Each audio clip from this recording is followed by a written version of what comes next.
Ah, the sweet sounds of Super Mario Brothers for the Nintendo. Yeah, those were quite the memories back in the 80s when I was definitely alive. The Nintendo had just come out and was already a smash hit in homes across the nation, with Super Mario Brothers selling 40 million copies to date. That is an appallingly large number. But what made it so appealing? How has it become so famous to this day, and why do people still remember? Why do people still care about it? And well, to be honest with you, the answer, that answer, mostly lies in gameplay. That's right, the gameplay was really addicting and a lot of fun and challenging. And that's an entirely different subject and not going to be contained in any of the videos I'm about to create here, or any of the following videos. But those classic themes and motifs that were heard that had gamers puzzling and curious as to what was going to happen next still replay in our minds, occasionally, if we're playing that game, or if we think about it, or something reminds us of it, etc. But what's a theme? What's a motif? Well, musically speaking, a theme is a large-scale character throughout a piece or a work. And I guess with gaming, you could call it a particular character, and I don't mean, the protagonist. Fancy word for the main guy or girl. I mean the particular mood. So a particular mood, I suppose, to each level or set of levels in a game, especially affecting the music. Now, for example, the Mario ground theme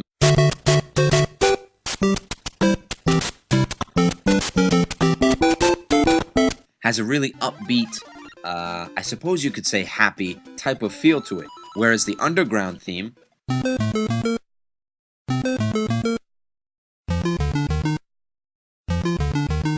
definitely would leave a gamer feeling a bit, nervous or anxious to find out what's going to come up next. So those really gave more of a mood and a feel to the levels. Now, motifs, excuse me, on the other hand, are brief segments of music or short novel ideas that may be and often are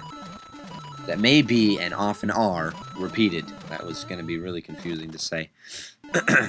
So, why, though, were the themes and the motifs, for that matter, so memorable? Well, let me take a swig of water and come right back.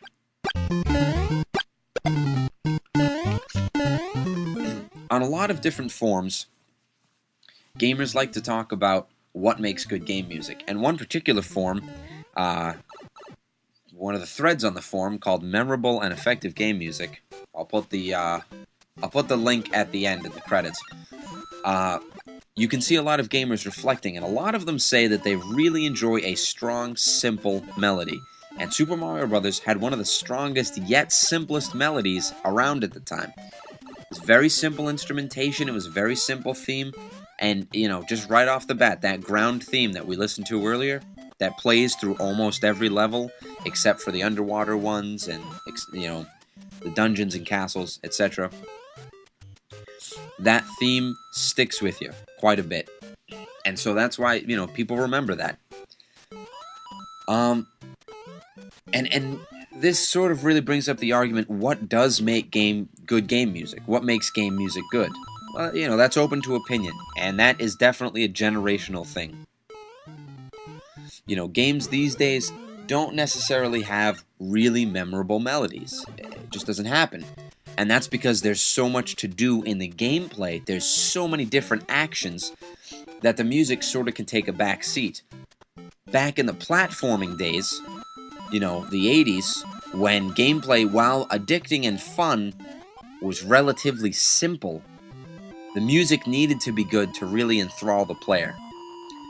And in order to make good use of the music like that, a good game, this is open to opinion again, but a good game, according to Mr. Neuheiser from StrangeHorizons.com, says that it would use a mixture of dynamic and static music.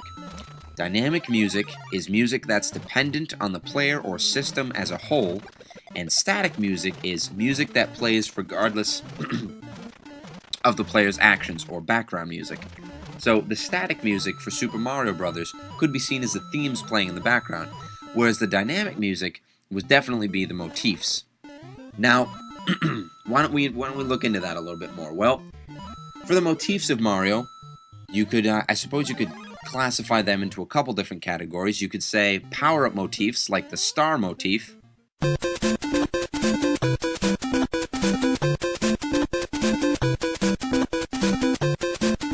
The mushroom power-up, and the coin power-up. All of those have their own unique sound that is completely dependent on the player to trigger. Now, when I say sound, I do mean that each one of these has their own little motif. It's music. Other games of the time would use sound effects. We'll get to that later. The other group of motifs could be called action motifs. The pause motif, the jump motif, and the pipe transition motif. All of those, again, are caused by the player's actions, but can't really be classified as power-ups. Now, occasionally, some games will go very, very in-depth with their motifs. Mario was no exception. The jump motif we heard earlier, I'll play it again for you now, changes after a power-up motif has been given. The mushroom would make Mario grow larger, and as a result, make the jump motif sound different. So here's the jump motif after picking up a mushroom. Notice it sounds lower. It's an octave lower than the other one, than the original jump motif. So that means that the producers and the sound designers had been thinking, you know what? It's got to be more than just one motif that replays over and over again. This added a very easily unnoticed level of depth to the sound design of the game, but when you think about it, it really does make a bit of a difference there. And that was pointed out by Dr. Lakowitz of ClassicalGaming.com. Now, that same Dr. Lakowitz also points out that Super Mario Bros. Uses something he calls CST, or cue soundtrack technique, which is essentially when an action the player performs changes the musical environment. So, you know, the jumping changes the musical environment slightly, just for a second with that motif, picking up power-ups, etc. They change the environment musically, just for a moment or two, or with the star power-up for a little while. And that's cue soundtrack technique, and it really helps to envelop the player and make him or her feel like their actions actually have more impact in the game than just what's being seen on screen. You know, what's also being heard. They have an impact there. There's another process that Super Mario Bros. Absolutely adores, and that's called Mickey Mousing. And according to Mr. Whalen from GameStudies.com, that is a process by which the music directly reflects the action going on screen. Now, all of this is just applied to the motifs. Well, let me explain Mickey Mousing before I go on, just a little more. So, when Mario jumps, when that jump motif plays, you'll notice it goes from a lower note to a higher note, obviously. When Mario jumps, he goes from a lower position to a higher position. Right? Right. So, of course it's right, it's a jump. So, as you'll notice, when he jumps, both the sprite on screen and the musical note move up. So, in the jump motif, when that note goes upwards, Mario goes upwards. That's Mickey Mousing. To make it simpler, if there was a movie and someone was rising up out of a grave, the music could just rise in pitch. That's what Mickey Mousing is. And that all applies to the motifs. The themes that we hear are the ground theme,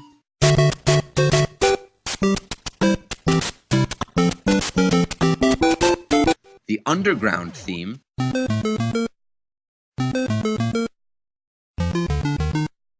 the castle theme,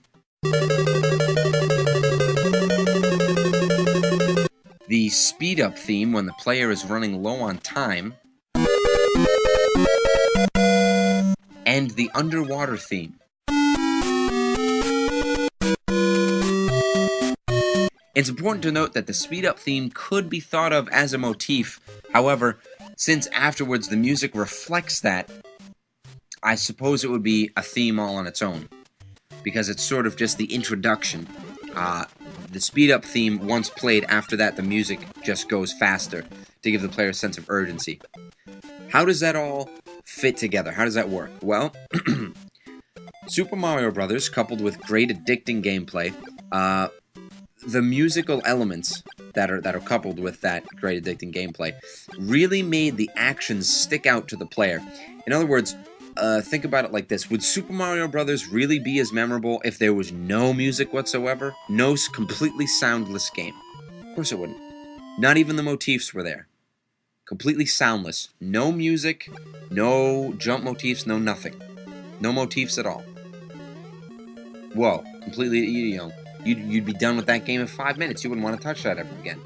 What if it just had motifs?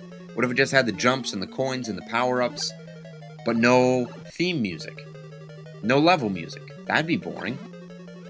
It just wouldn't make the level seem as alive. What about if there were no motifs? What if jumping made no noise? What if picking up a coin or a mushroom or going down a pipe made no noise? And it was just one level theme. The music really made the game seem more alive. It definitely helped to enthrall the player, and that is, without question, one of the most important aspects of game music, is that it enthralls the player and makes them feel as if their actions and the game are a bit more than just what's going on a screen. It's clear and easy to see Super Mario Bros. Had extremely effective game music. Simple, easy to remember themes, motifs that made the player really feel that their actions caused a greater impact than just one small, visible, or visual cue, and overall, feel to the music itself. It's definitely easy to say that this is effective music to convey the actions on screen. Be sure to tune in next time when we review a few more games instead of just Mario.